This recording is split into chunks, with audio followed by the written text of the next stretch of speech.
ꯑꯩꯈꯣꯏ ꯍꯧꯖꯤꯛ ꯗꯦꯜꯂꯤꯗ 14 CSO ꯑꯃꯗꯤ ꯑꯩꯈꯣꯏꯒ ꯂꯥꯛꯃꯤꯟꯅꯕ ꯑꯩꯈꯣꯏꯒꯤ ꯂꯨꯞꯂꯣꯏꯁꯤꯡ ꯍꯥꯏꯇꯥꯔꯦꯀꯣ ꯑꯩꯈꯣꯏ ꯀꯕꯨ ꯌꯨꯅꯤꯌꯟ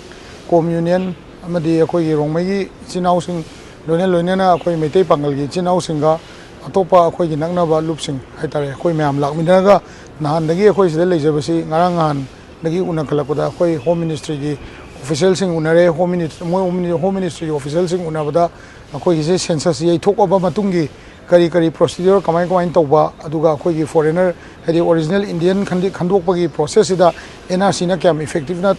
ꯑꯣꯏꯅ ꯇꯧꯔꯛꯀꯅꯤ ꯑꯣꯔ ꯐꯣꯔꯦꯅꯔ ꯑꯦꯛꯅ ꯀꯃꯥꯏꯅ ꯇꯧꯕ ꯍꯥꯏꯕ ꯗꯤꯇꯦꯜꯁꯤꯗ ꯑꯩꯈꯣꯏ ꯅꯍꯥꯟ MHAꯒꯤ ꯑꯣꯐꯤꯁꯤꯌꯦꯜꯁꯤꯡꯒ ꯑꯩꯈꯣꯏ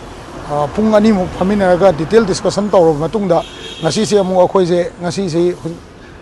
Kiren Rijiju Union Parliamentary Affairs Ministerga ꯑꯩꯈꯣꯏ ꯐꯝꯃꯤꯟꯅꯗꯨꯅ like 30 minutes ꯀꯨꯝꯕ ꯑꯩꯈꯣꯏ ꯋꯥꯔꯤ ꯁꯥꯟꯅꯖꯔꯦ ꯍꯥꯏꯔꯤꯕ ꯋꯥꯔꯤꯁꯤꯗ ꯃꯍꯥꯛꯅꯁꯨ ꯑꯗꯨꯝ ꯑꯩꯈꯣꯏꯒꯤ ꯃꯅꯤꯄꯨꯔꯒꯤ ꯏꯁꯨꯁꯤ ꯌꯥꯝꯅ ꯀ꯭ꯔꯤꯇꯤꯀꯦꯜ ꯑꯣꯏꯕ ꯏꯁꯨꯅꯤ ꯑꯗꯨꯒ ꯑꯩꯈꯣꯏ ꯂꯥꯛꯃꯤꯟꯅꯔꯤꯕ ꯐꯨꯔꯨꯞꯁꯤꯡꯁꯤꯒꯤ ꯋꯥ ꯃꯍꯥꯛꯅ ꯇꯥꯕꯤꯔꯀꯥꯟꯗ ꯌꯨꯅꯤꯌꯟ ꯍꯣꯝ ꯃꯤꯅꯤꯁꯇꯔꯒ ꯑꯊꯨꯕ ꯃꯇꯝꯗ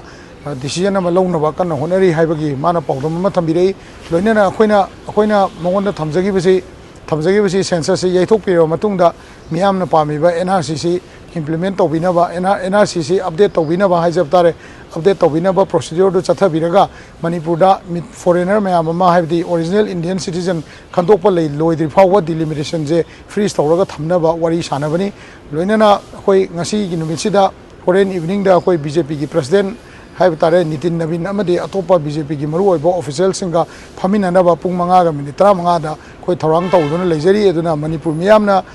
ꯃꯤꯌꯥꯝꯅ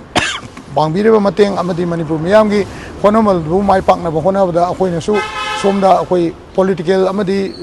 ꯗꯤꯄ꯭ꯂꯣꯃꯦꯇꯤꯛ ꯗꯥꯏꯂꯣꯒꯁꯤꯡꯁꯦ ꯇꯧꯗꯨꯅ ꯑꯊꯨꯕ ꯃꯇꯝꯗ ꯃꯤꯌꯥꯝꯒꯤ ꯑꯄꯥꯝꯕ ꯐꯪꯅꯕ ꯍꯣꯠꯅꯃꯤꯟꯅꯁꯤ ꯍꯥꯏꯅ ꯁꯨꯃꯥꯏꯅ ꯊꯝꯖꯒꯦ